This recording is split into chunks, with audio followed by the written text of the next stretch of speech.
আসসালামু আলাইকুম, কাইফা হালুকা ইয়া মুহাম্মদ স্পেশু। আজকে আমি আপনাদের সাথে শেয়ার করছি আরাবিয়ান একটি খাবার। এই খাবারটা অনেকে হয়তো নাম শুনেছেন, কিন্তু রান্না করা অনেক কঠিন বা রান্না করতে জানেন না, বিধে অনেকে রান্না করে খাচ্ছেন না।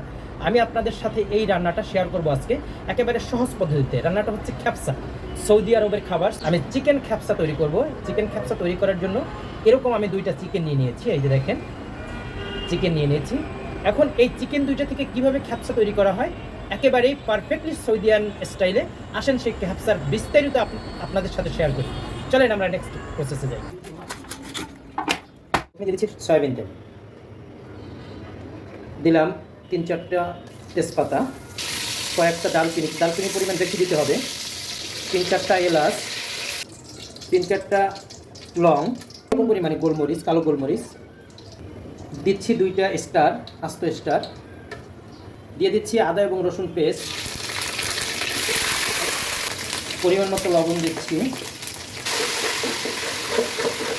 কিছু পরিমাণে অনিয়ন, পেঁয়াজ দিয়ে দিচ্ছি।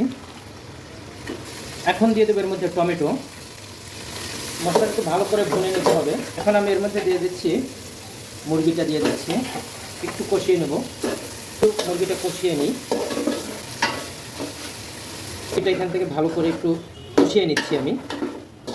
এখন আমি এর মধ্যে দিয়ে দিচ্ছি গরম পানি দেওয়ার ক্ষেত্রে খেয়াল রাখতে হবে যেন এমন পরিমাণে পানি দেবো আমি যে চাল এবং এই মাংস দুইটাই সেদ্ধ হবে। তাহলে আমি মাংসটা সেদ্ধ হওয়ার জন্য একটু পানি বেশি দিতে হবে চালের চেয়েও। তারপরে মাংসটা উঠিয়ে তারপরে এর মধ্যে চাল দেবো। এখন এর মধ্যে আরও কিছু মশলা অ্যাড করছি। দিচ্ছি সাদা গোলমরিচের গুঁড়ি 2 টেবিল চামচ দিচ্ছি কালো গোলমরিচের গুঁড়ি। এবং দেখেন এর মধ্যে যেহেতু দারুচিনি ব্যবহার করেছি সেহেতু আরও দারুচিনি ব্যবহার করতে হবে, দারুচিনির গুঁড়োও ব্যবহার করতে হবে। প্রায় 2 টেবিল চামচ দারুচিনির গুঁড়ো ব্যবহার করছি। চিকেনটা সেদ্ধ হয়ে গিয়েছে, আমি এখান থেকে এখন চিকেনটা তুলে রাখবো। এই চিকেনটা আমি এখন প্লেটে তুলে রাখছি। চিকেনটা আমি তুলে রাখলাম এখানে প্লেটে। খ্যাপসা রান্না করার সময় সবসময় আরাবিয়ানরা বাসমতি চাল ব্যবহার করে। আমি সেই বাসমতি চাল নিয়েছি, এই দেখেন সেই বাসমতি চাল প্রায় 20 মিনিটের মতো ভিজিয়ে রেখেছিলাম, এই অবস্থা ধারণ করেছে। এখন আমি এই যে পানিটার মধ্যে দিয়ে দেবো বাসমতি চালটা আমি এখন এর মধ্যে সেদ্ধ করে নিব। এখানে একটা মুরগির জন্য আধা কেজি চাল নিয়েছি। এখন আরেকটু মশলা দিয়ে দিচ্ছি, আরেকটু দিয়ে দিচ্ছি ব্ল্যাক পেপার, যেটা দিলাম আরেকটু পরিমাণে দারুচিনি গুঁড়া। আমি এখন মাংসটা প্রসেসের জন্য পাত্রে ঘি নিয়ে এই যে চালের মধ্যে যে তেল রয়েছে সেখান থেকে কিছু পরিমাণে তেল উঠিয়ে নিব। আমি এখন এটাকে দমে দিয়ে দেবো, মাংসটাকে প্রসেস করি। কীভাবে এটা প্রসেস করতে সেটা আপনাদেরকে দেখিয়ে দিচ্ছি। আমি এই ঘির মধ্যে একটু ব্ল্যাক পেপার নিচ্ছি, একটু দারুচিনির গুঁড়া, ভালোভাবে মিশিয়ে নিচ্ছি। মাংসের গায়ে এপিট করে এটাকে সুন্দর করে মেখে নেব। এখন আসেন এটাকে ভাজতে হবে। আমি এখন মাংসটা ভাজার জন্য কড়াইতে নিয়ে নিচ্ছি একটু সয়াবিন তেল। মাংসগুলো আমি এপিট করে ভেজে নেব। আমি এর মধ্যে দিয়ে দেবো ওই যে চাল থেকে যে অংশটা উঠিয়ে নিয়েছিলাম, আমি কিছু ঘির সাথে মিশিয়ে মুরগির গায়ে মেখে দিয়েছি, আর কিছু তেল আমি এখান থেকে এটার মধ্যে উপরে দিতে হবে।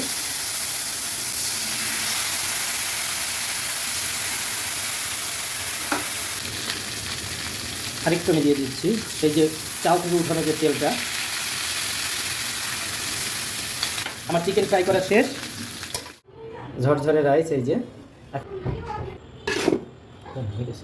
চিকেনটা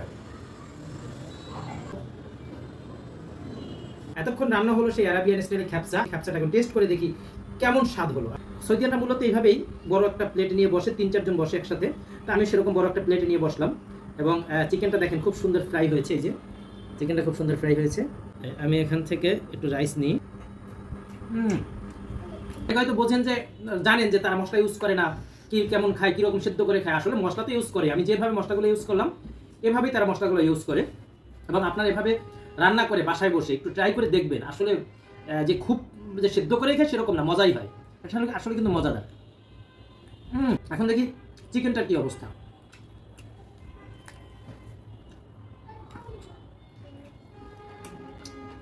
এটাও তো গুঁড়ো মশলা।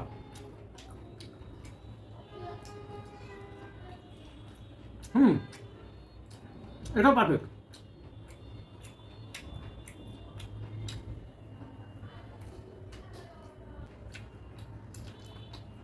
টেস্টফুল একটা খাবার। তাহলে বন্ধুরা কথা কিন্তু একটাই, ভালো থাকবেন, ভালো রাখবেন, আমাদের চ্যানেলটা সাবস্ক্রাইব করবেন, ফেসবুকে যারা আছেন ফলোয়ার হবেন এবং শেয়ার করবেন, কমেন্ট করে জানাবেন কেমন হলো। ধন্যবাদ সবাইকে, আসসালামু আলাইকুম।